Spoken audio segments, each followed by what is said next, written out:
Hi there, all you legal eagles. Welcome back here to the channel.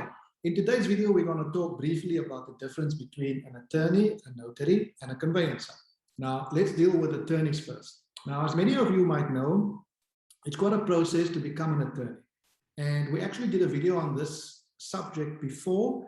And what we'll do is somewhere in this video, we'll put a link to that so you can check it out on your own time.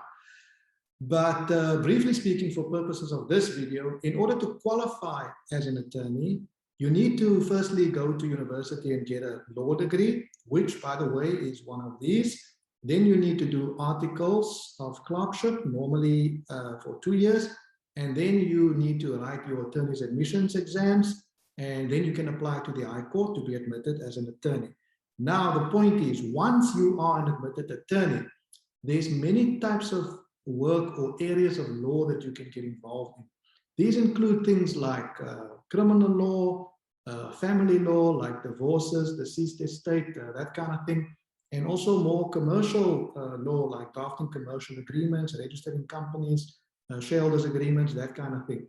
So many areas of law that you can get involved in based on your qualification as an admitted attorney. Now, moving on to notaries. The first point to make is that a notary is also an admitted attorney. So everything we just spoke about as regards attorneys also applies to notaries. The difference is simply that a notary has an additional qualification which allows him or her to do certain types of work exclusively. And a good example of this that I'm sure many of you can relate to is an anti-nuptial contract, or an ANC. As you might be aware, when couples get married and they don't want to be married in community of property, they have the option of signing an ANC and getting that registered. Now, that process cannot be finalized without the involvement of a notary. Moving on then to conveyancers.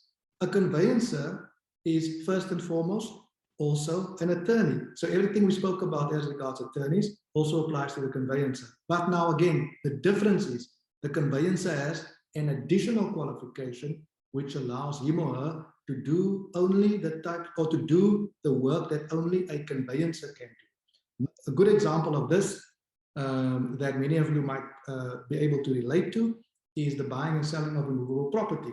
That process, as you might be aware, gets channeled through the deeds office, and it's quite a process, and that cannot be finalized without the involvement of a conveyancer. Now, in a nutshell then, attorneys, notaries, conveyancers, what's the difference? Well, they're all attorneys.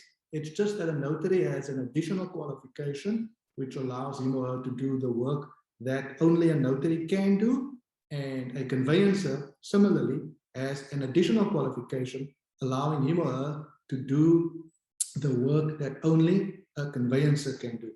Now, I hope you found all of that useful, guys. Thank you so much for watching. I'll see you back here next week, and until then, take care.